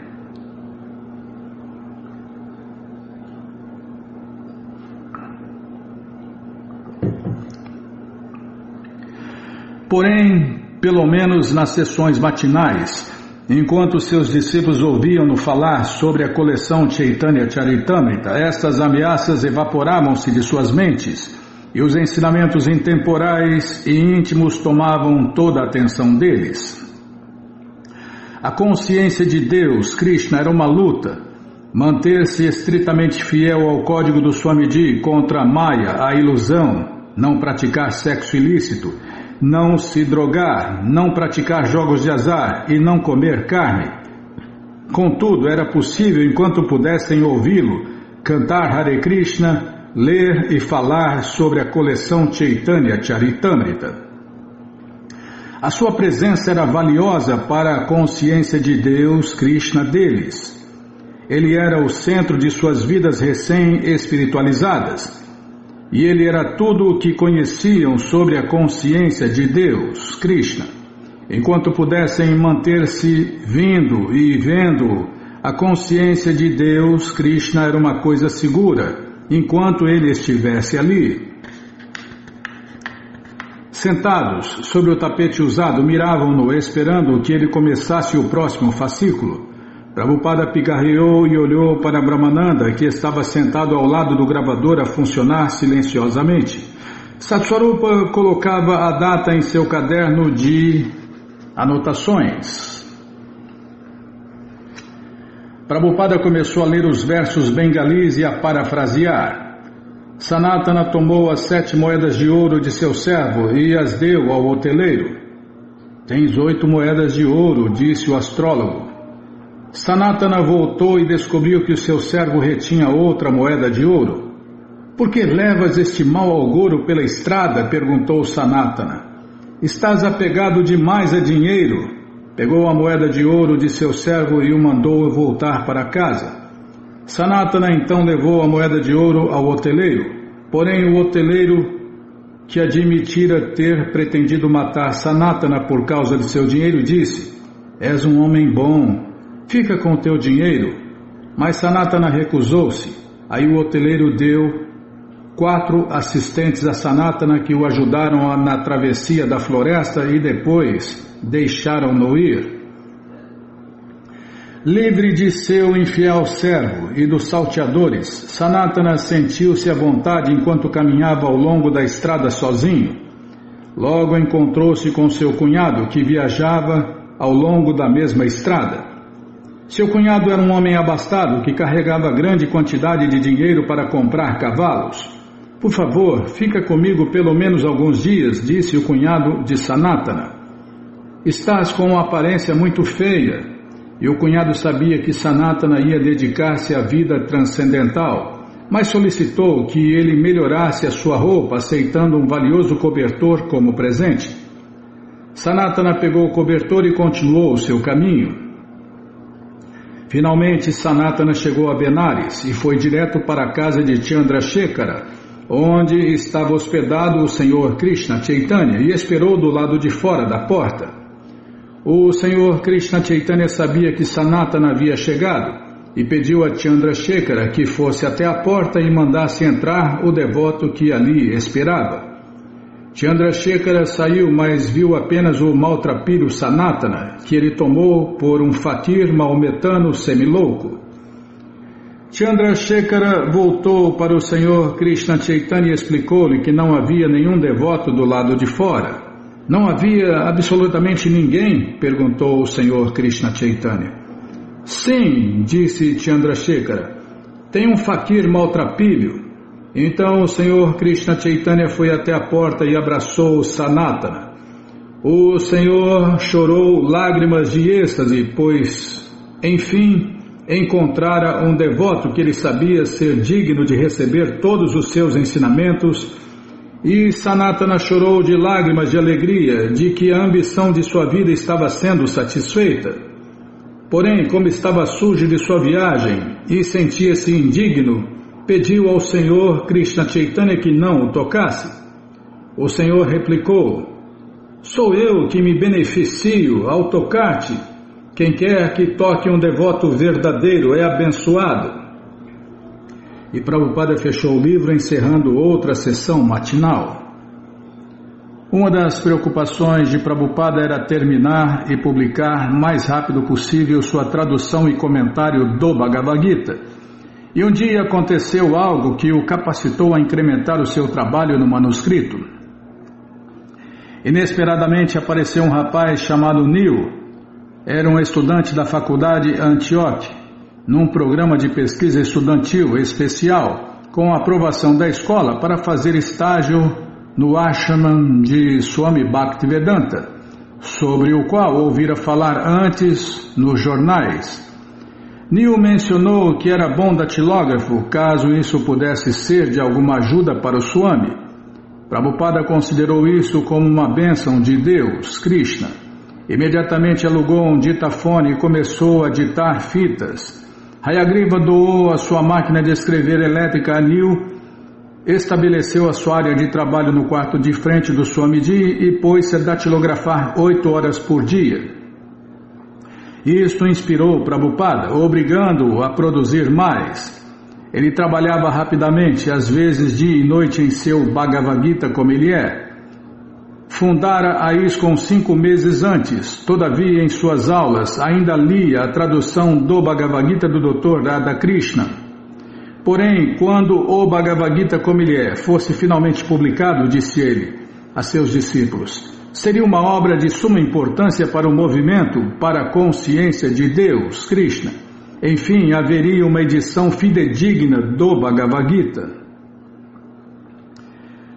Sobre tudo o que o Swamiji dissesse ou fizesse, seus discípulos desejavam ouvir mais.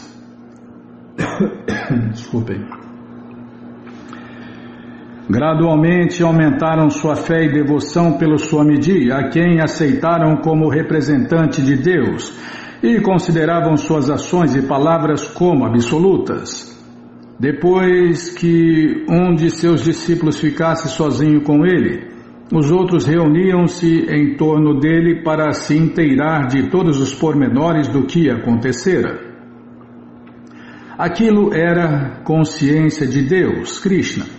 Jadurani era especialmente franca em relação, ou em relatar, desculpem, vou tomar água, Bima. Estava pensando na água.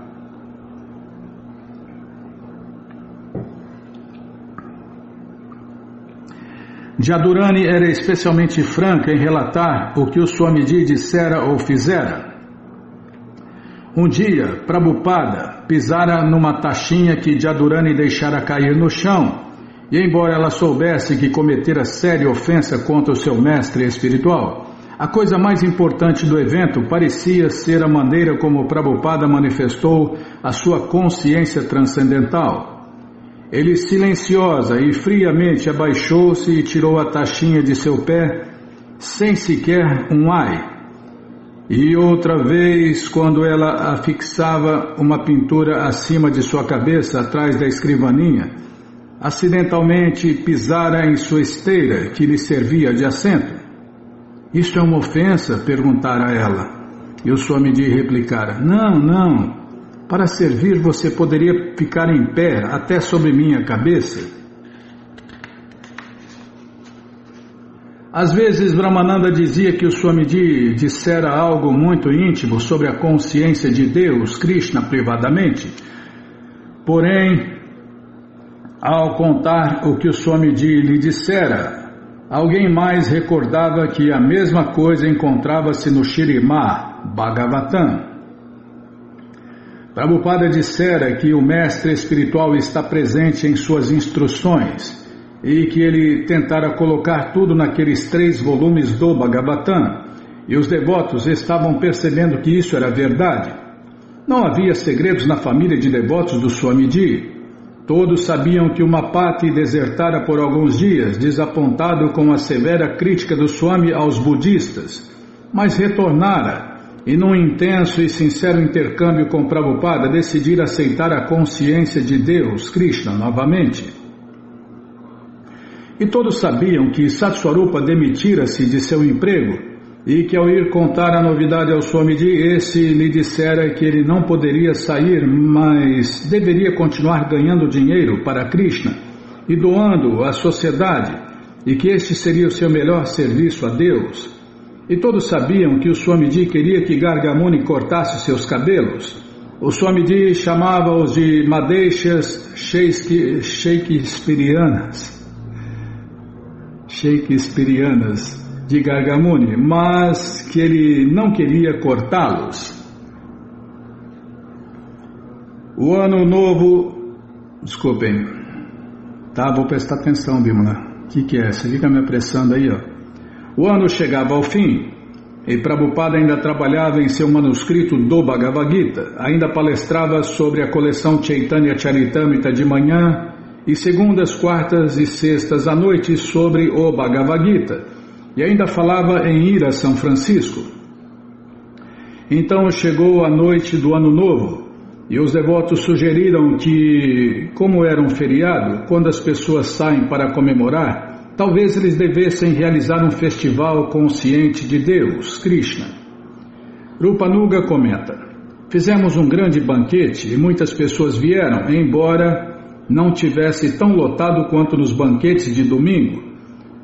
Todos tomávamos o alimento oferecido a Deus, Krishna Prasadam, e o Swamiji estava sentado em seu tablado, também tomando Krishna Prasadam. Exigia que comêssemos muito alimento oferecido a Deus, e então dizia, cantem Hare Krishna. Assim comíamos e cantávamos Hare Krishna entre uma mordida e outra, e ele insistia para que comêssemos mais e mais Krishna Prasadam. Fiquei espantado. Ele se manteve ali sentado até cerca de 11 horas, insistindo que comêssemos tanto. Enfim, ficamos sonolentos e a festa terminou. Manhã após manhã, a história de Sanatana Goswami manifestava-se das páginas do grande livro do Swamiji, que só ele podia ler e explicar.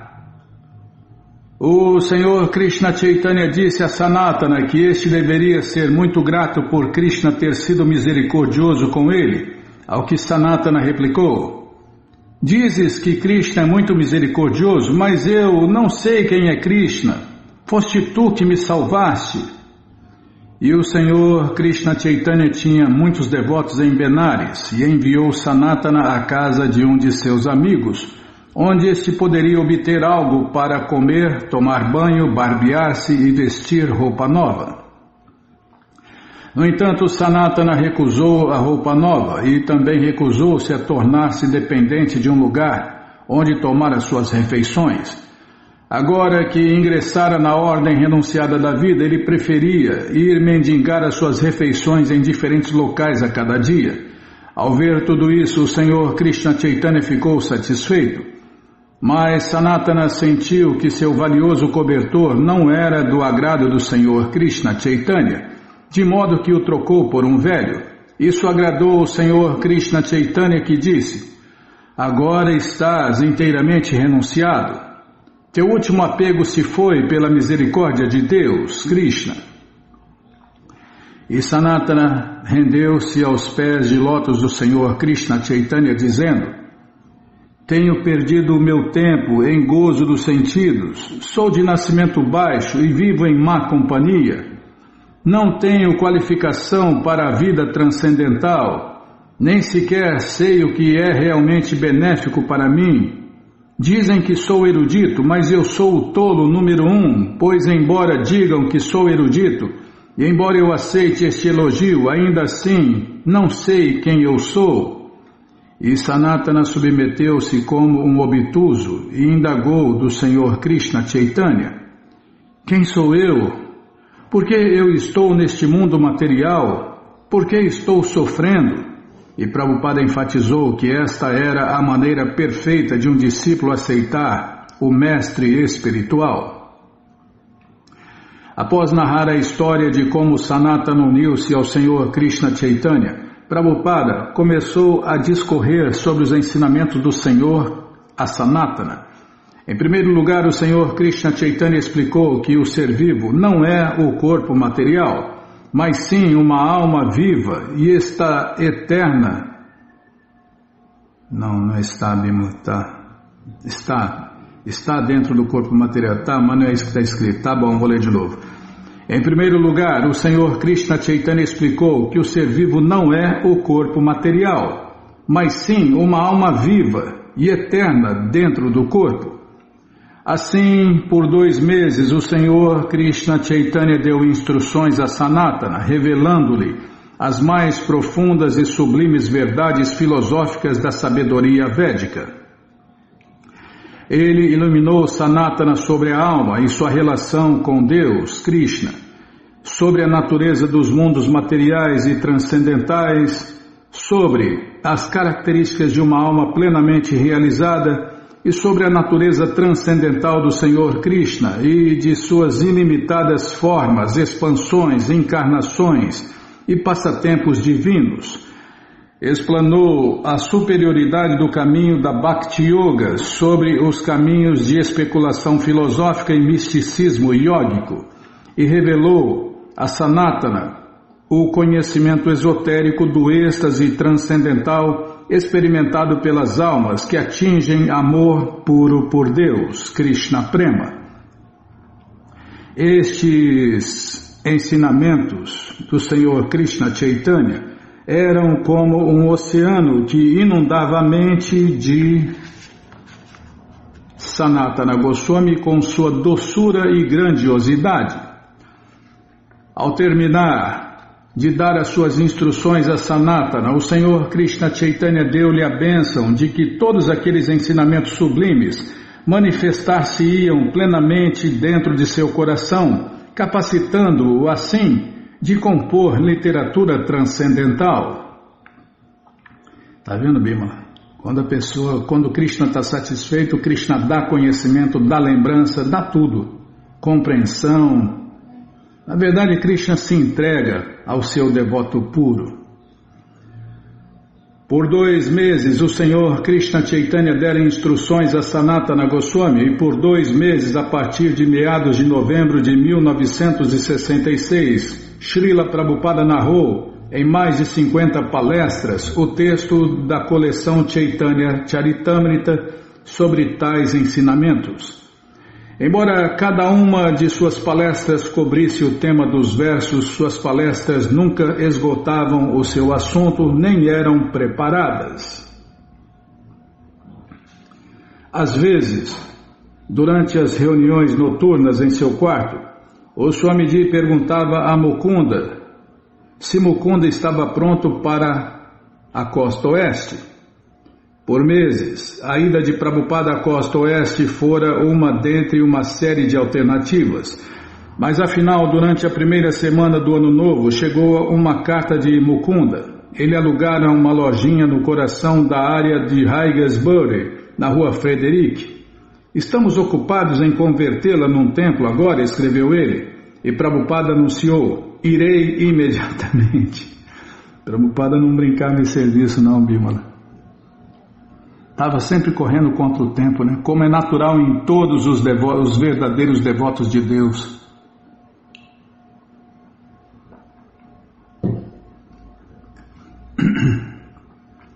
Os verdadeiros devotos de Deus estão sempre correndo contra o tempo, porque não param de nascer almas condicionadas. E se não correr, muitas vão morrer em ignorância. Muitas. A maioria vai morrer na ignorância, né? Mukunda falara de um encontro das tribos no Haigesbury de São Francisco. Milhares de hippies migravam de todos os cantos do país para as mesmas imediações onde Mukunda alugara a lojinha. Era uma renascença de jovens muito maior do que a que existia na cidade de Nova York. Mukunda planejava um mantra rock dance como esquema para angariar fundos para o novo templo, e famosos conjuntos de rock apareceriam. E Swami Bhaktivedanta e o cantar de Hare Krishna haveriam de ser o centro da atração.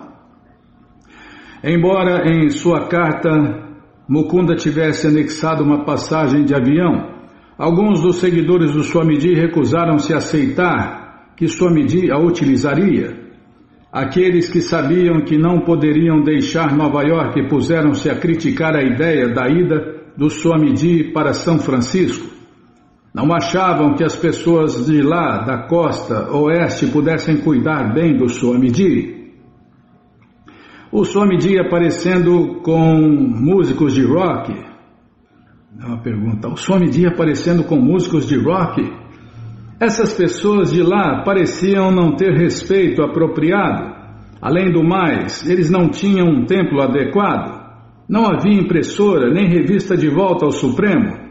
Por que deveria o Swamiji deixar Nova York para participar de um concerto como aquele com estranhos na Califórnia?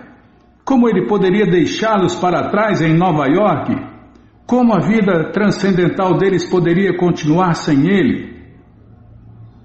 Timidamente, um ou dois dissidentes indiretamente expressaram alguns desses sentimentos a Prabhupada, como que quase desejando admoestá-lo por pensar em deixá-los e, inclusive, insinuando que as coisas deixariam de correr bem, quer em São Francisco, quer em Nova York, se ele partisse.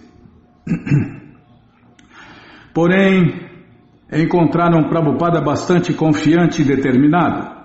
Ele não pertencia a Nova York, ele pertencia a Deus, Krishna, e tinha de ir onde quer que Krishna desejasse que ele pregasse. Prabhupada demonstrou um espírito de total desapego, ansioso por viajar e expandir o cantar de Hare Krishna. Brahmananda comenta: porém, ficamos chocados de ver que ele iria partir. Nunca pensei que a consciência de Deus, Krishna, iria além do Lower East Side, isto para não falar da cidade de Nova York.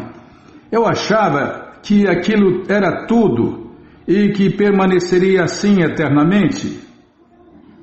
Nos últimos dias da segunda semana de janeiro, finalmente fizeram a reserva para o seu voo. E os devotos começaram a empacotar os manuscritos do Swamiji em baús.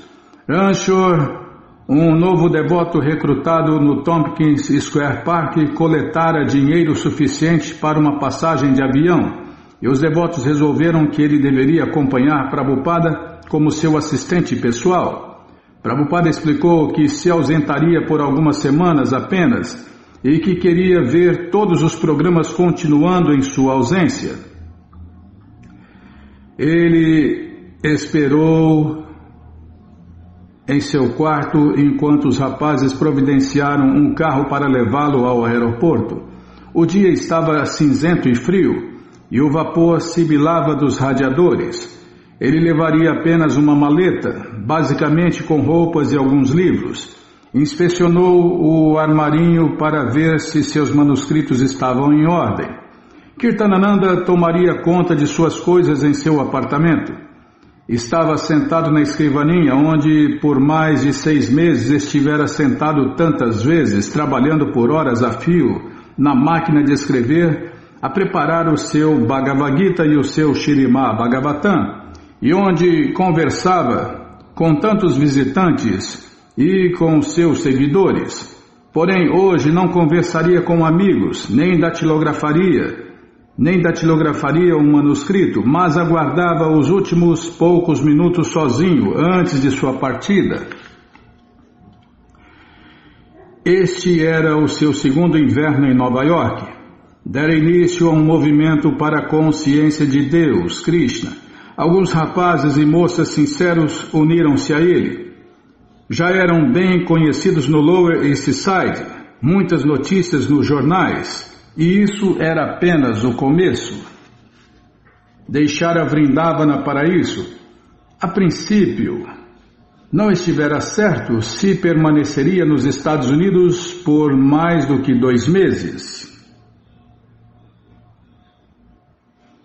Em Butler apresentara seus livros, porém, quando em Nova York vira como o Dr. Mishra desenvolvera sua academia e os impersonalistas tinham um grande prédio, eles aceitavam dinheiro sem nem mesmo disseminar a verdadeira mensagem do Bhagavad Gita. Porém, o povo americano dava-se conta de tudo. Fora um ano difícil, seus irmãos espirituais não demonstraram interesse em ajudá-lo, embora fosse isso que o seu mestre gostaria, Srila Bhaktisiddhanta Saraswati Thakur, e o que o Senhor Krishna Chaitanya queriam.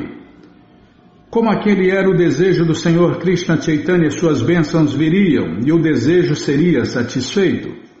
Este era um bom local, segundo a Avenida 26. Tudo começara ali. Os rapazes mantê-lo-iam. Alguns deles estavam doando seus salários. Já era um começo.